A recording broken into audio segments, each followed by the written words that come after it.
Welcome to our August edition of Ask the Joes and Cale. My name is Joe Lowry Jr. I'm joined by Cale Flagey. Joe Lowry Sr. could not join us today due to a conflict, but we'll look forward to having him back with us next month or the next time we hold one of these webinars. Just a reminder that you can submit questions for the webinar to jlowryjr@lowryandlowry.com, and we'll hope that you'll participate in that way. We do have a few questions to go over, and we're going to try to answer those in an efficient way. So why don't we start, Cale? I'm going to put a question to you. What's happening with inflation? This has been a key question on lots of people's minds and certainly had a big impact on the markets. And anyway, tell me what's going on. Well, inflation is above its historical normal amount, usually kind of hovers around, I think, 3-point-something% over the long term. The Federal Reserve has a target level of around 2%, well, maybe a little over that, I believe. But they definitely don't want as high as it is now. And the year-over-year inflation rate is about 8.5%. So they want to get that under control. I believe end of last year, there was a lot of talk that inflation was going to be transitory, meaning we would just have a few months of hot inflation numbers as the economy kind of got back to normal. That was obviously not the case. It's still persisting to this day. The Federal Reserve has been raising interest rates to try to slow down inflation a little bit. And then the latest month's inflation figures came out. The year-over-year increase is still 8.5%, but the month-over-month increase has been 0. So there is some hope that maybe we're at peak inflation and things might start calming down as we progress through the end of the year and into next year.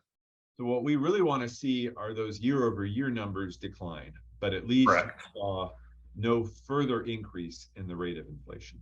Yeah, got to start somewhere. So no further increase is a good first step, and hopefully we can see that the year-over-year numbers start coming down toward the end of the year. And I think that is the expectation of most, well, I shouldn't say most, but many economists right now, is that what the Fed is doing is going to have an impact on prices and just consumer activity generally. In fact, they've been pretty clear saying that their number one priority is taming inflation, even if that means that we might potentially have, that it might tip us into a recession. And maybe that's a good time, Cale, to ask this question. What, are we in a recession? What do you think? Well,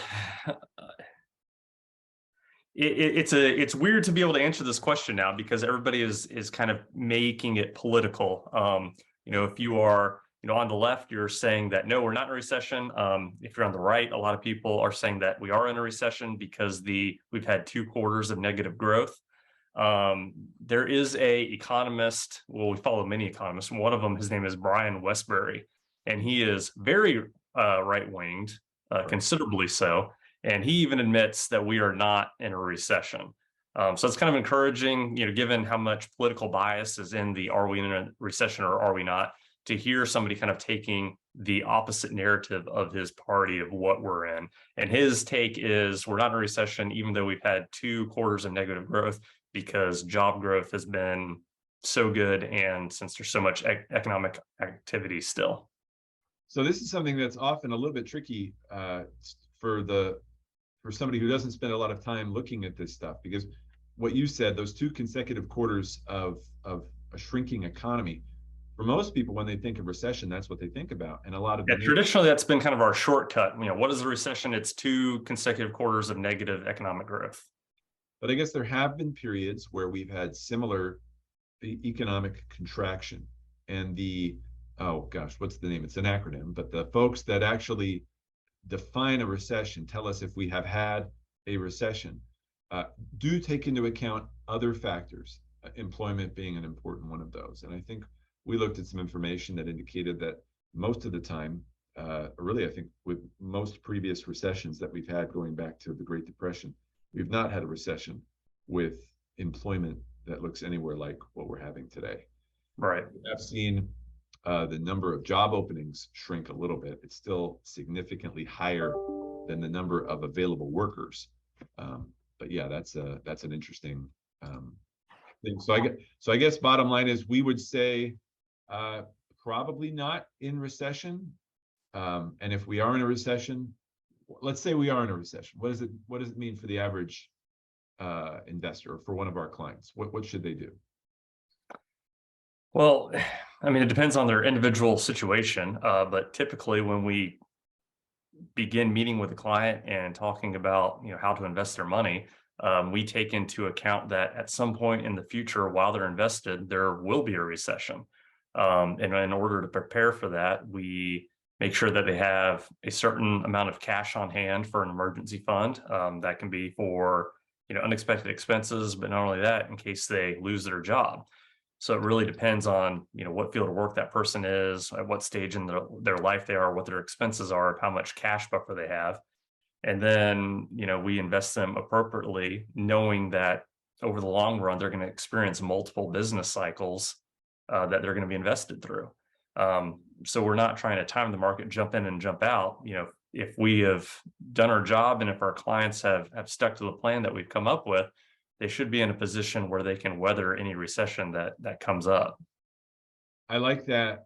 You mentioned some key things there, in particular, that we are not trying to time the movement of the market. There are people who have successfully predicted or been close to predicting market highs or market lows. And I can't think of anybody that's done that that's also been able to see or predict sort of the opposite. For example, it was Rubini, right, who famously predicted the big decline due to the housing bust, and was still sort of banging the we're not done with our recession drum well after the market started and the economy started to recover.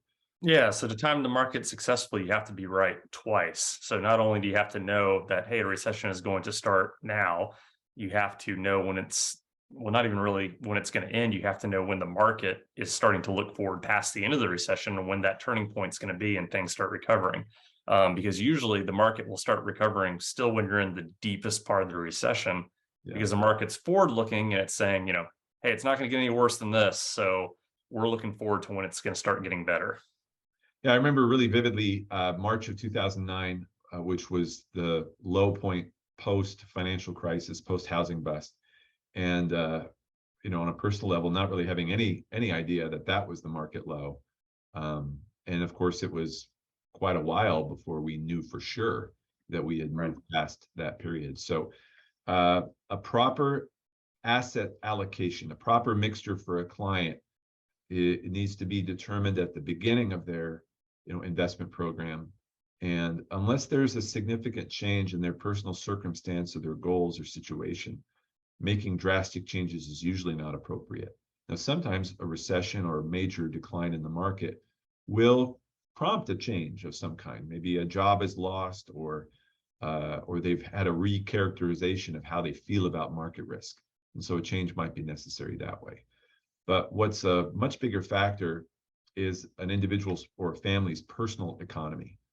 I remember having a conversation with a client, I think it was in 2008, and they were very concerned about the market. However, their personal economy, their income versus their outflows was so strong in their favor that they could weather the storm really well, and that leads to a much better long-term outcome. So, well, great. Thanks, Cale, for that. Let's talk a little bit about stocks. What's happened recently? I know that people are trying to identify whether the market is headed in the right direction. Kind of what can we expect? What do you think? What can we expect? No hard questions here. I mean, stocks have recovered a bit, so that's good off the lows. So kind of the debate is, that kind of gets back to timing, is what do they do from here? Do they keep recovering, to their previous highs, or do we kind of, slide back down to where we were, especially if we're heading into some sort of a recession? Mm-hmm. So recently, most companies, I think, exceeded their earnings for the second quarter. Most reporting companies did better than expected. Now, that was on earnings expectations that were generally lower than what they had been at one point. And it does look like earnings growth will continue to slow. This is even more likely if it's harder for people or businesses to expand or make purchases in a higher interest rate environment. So There, like you said, definite improvement versus where we were at the end of June. Hopefully that will continue. That will depend on various factors, and especially I think on how people feel about the direction of inflation, and that seems to be ruling everything. And it really all comes back to COVID, and to some extent the Ukraine war. Those are the two factors that are affecting us more than any other single issue. Yeah, and I think so much of our economy is consumer driven, and a lot of people, there was a very high savings rate during the pandemic because people weren't doing quite as much activity. So the saving rate has come back down to kind of a normal average. I think it might even be a little bit below the normal average, but the deposits on hand are still higher than normal. Mhm. So there's still kind of money that's out there that can be spent. So really, I think it's going to be a factor of when those deposits start to get spent back down is when kind of we'll see a slowdown in earnings for a lot of these companies. Yeah, on that question of consumer, consumption being such a big part of growth, we did have consumer sentiment improved more than expected to start the month, indicating that potentially the improvement in economic conditions in July led people to feel a little bit better. And so there's a little bit of a self-fulfilling prophecy here. The more we hear about recession, the more likely people are to adjust their behavior in anticipation of it. If things look a little bit better, a little more rosy, if prices seem better, then people might be more willing to make purchases. Now, this leads to an area that's also a big component of the economy, and that's housing. We have seen a significant slowdown in the sale of existing homes. There's also been some a reduced number of new housing starts. What do you think about housing? Any thoughts on that area? I think I might be a little grumpier about housing than most people. If you just look at the kind of the median sales price of homes in the United States, of course, this is across all geographies. Each region is going to be very different. If you live somewhere like San Francisco, where supply is really constrained kind of artificially, you're gonna have a much different dynamic than somewhere out in West Texas, obviously. But really from like 2017 to 2020, housing kind of trended, a little flat, and then it just rocketed up, kind of in the middle of the pandemic and until now, really. I think it's kind of moved at an abnormal pace, and I feel like there'll be a little bit of a reversion to the mean, and I wouldn't put too much stock in this prediction because it's just my best guess. But I think housing values, again, it depends on the region you're in, but I wouldn't be surprised if they came down 10 to 18% or so over the next couple of years. I like that 18. That makes your prediction sound even 20 more. just sounds a little ominous. So 10 to 18%. Yeah, I think we're definitely in agreement that some amount of retraction in housing prices is very possible, especially if activity shrinks. We just don't have as many houses moving. That's going to lead to longer times on the market and people offering less or accepting less for those homes. And with so many sellers in a really good position relative to the amount of equity they have, they might also be willing to take more or to see those prices come down. Yeah, and that's the other thing. I mean, if you bought a house a couple months ago, that decline in price will be very upsetting. But if you've been in your house for 3-4 years, you're still going to have a lot more equity at that with a 10 or 18% decline than what you started with, most likely in most markets anyway. Kind of that phenomenon of feeling like you're playing a little bit with house money. Right. And yeah, I think that's definitely something a lot of people, and that's part of why I think people have been so willing to pay extra for homes. If I'm selling a house that I made much more money on than I expected to, I might be less discriminate about how much I'm spending for my new house. There have been some other things that have potentially propped up housing prices a little bit more than is reasonable. So I think we'd advocate that anybody looking at potentially selling a house in the next 12 to 24 months should be prepared for some negative pricing, not the very least because of the increase in mortgage expense. It's just more expensive for people to buy homes. Now, we don't necessarily think there's going to be a big decline in the cost to build new homes because of the constraints on materials and other things, but it's possible that that will follow also, and that home builders will have to be a little more aggressive on the pricing side if things don't move.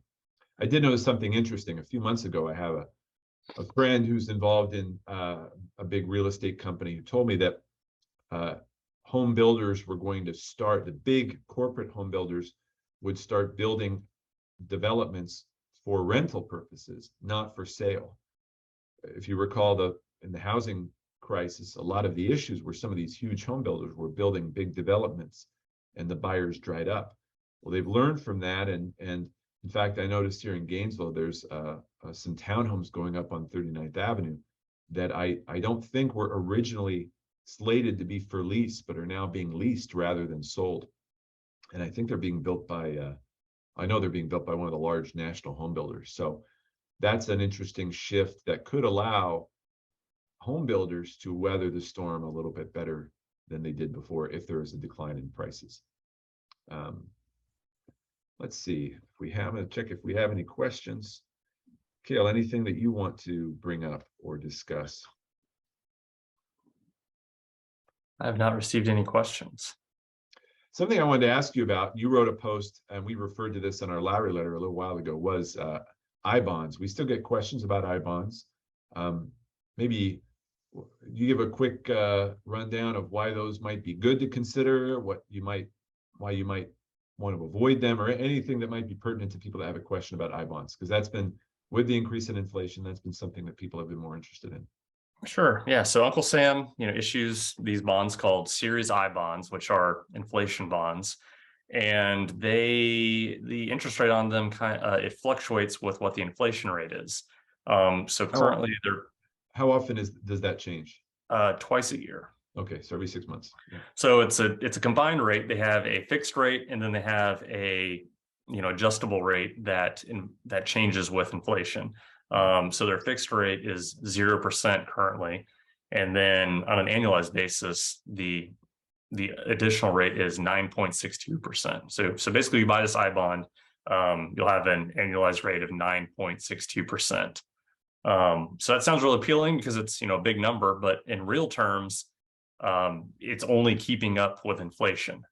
It doesn't ever exceed that. So it's protecting your purchasing power, but you're not actually increasing your purchasing power for the future.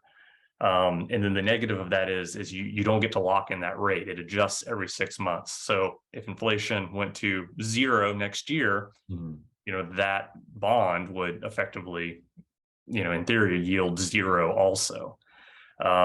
So if you were expecting inflation to go down, you'd be better buying, a 30-year investment grade corporate bond that was paying, 5.5%, 6% and locking that rate in for 30 years. If you thought inflation was going to go down to 2%, because then you are getting a rate that's much larger than future inflation.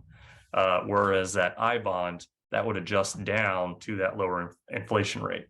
So you're never, or at least not for any large period of time, will you exceed inflation by buying an I bond. But if you had some cash that you wanted to put in it for a little while, you're limited to $10,000 per Social Security number per year. And that's something you can buy directly from the United States Treasury at treasurydirect.gov, I believe. Yeah, I think so. Yeah. Yeah. So, it's a good place to store some cash if you want to keep something in cash for, a year or so.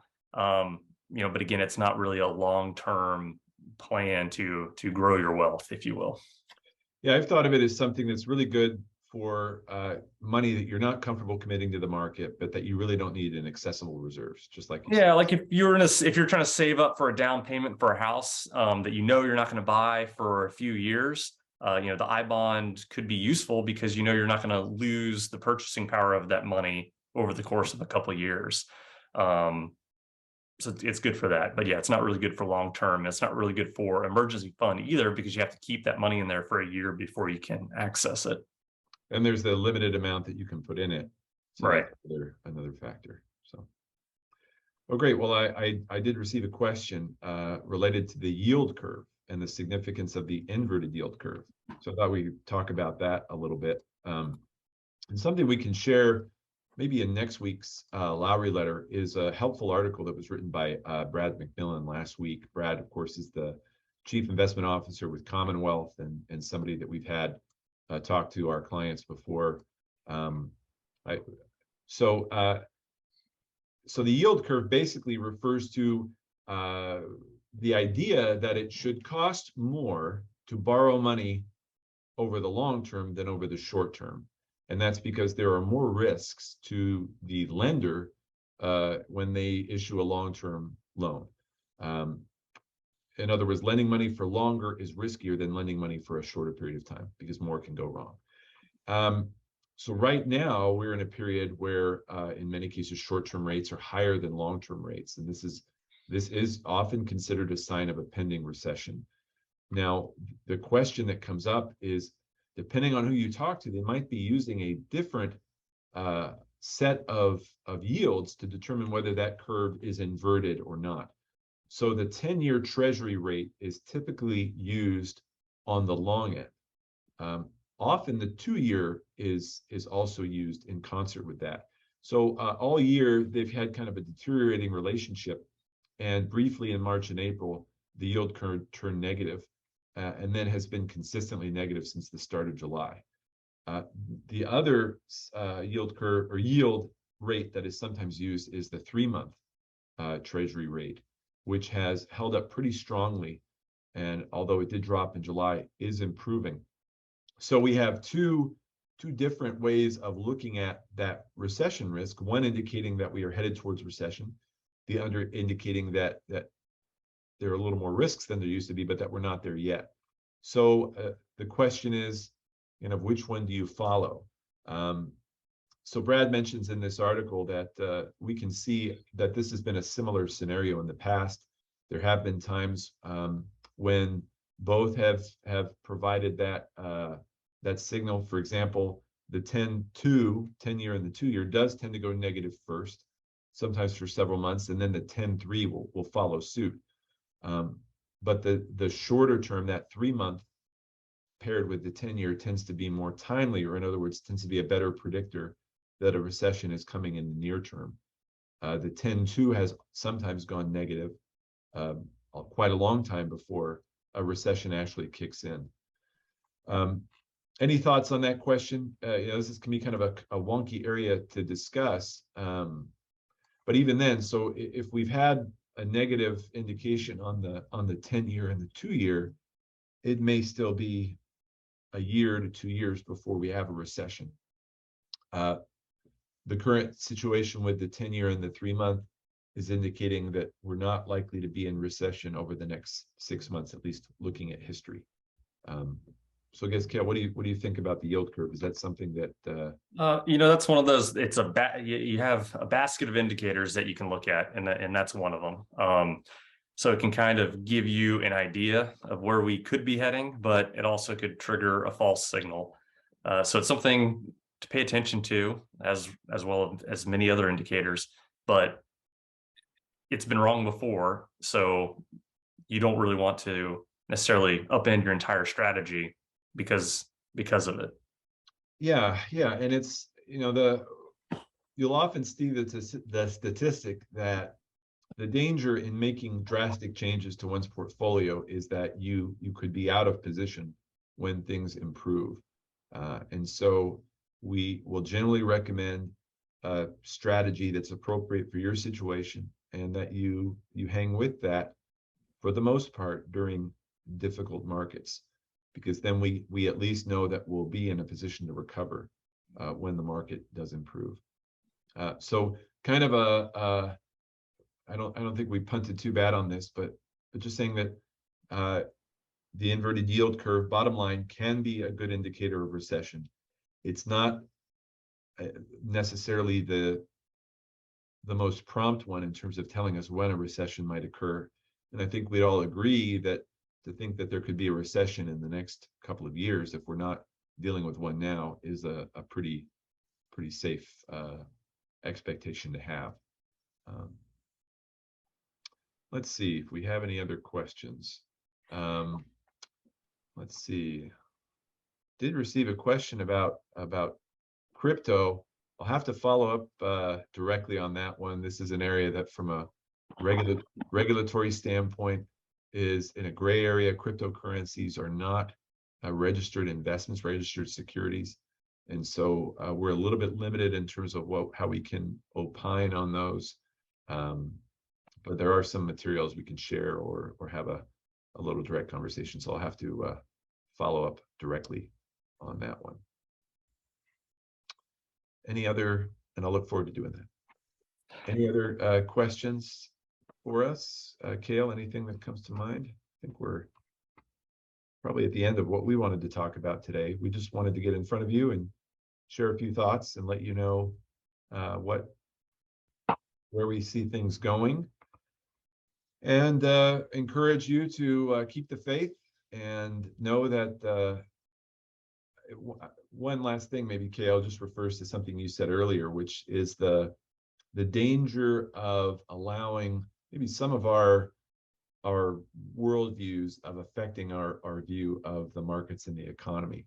I remember during the Bush years, it was very hard for people who did not agree with him politically to see, the benefit of remaining invested at times. And during the Obama years, it was kind of a reverse. We do tend to identify with a certain worldview, and it can be hard to consider sometimes that might not be as impactful on the markets or investing as it would seem to be. So we're always happy to have conversations about how politics and policy can affect your investment portfolio.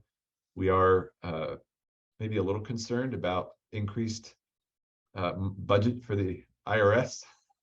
I think taxpayers operating in good faith can make mistakes. Having more audits is not something I think anyone's excited about. Even if you don't make a mistake, you still have to prove that you're right, and generally that involves paying a CPA extra money.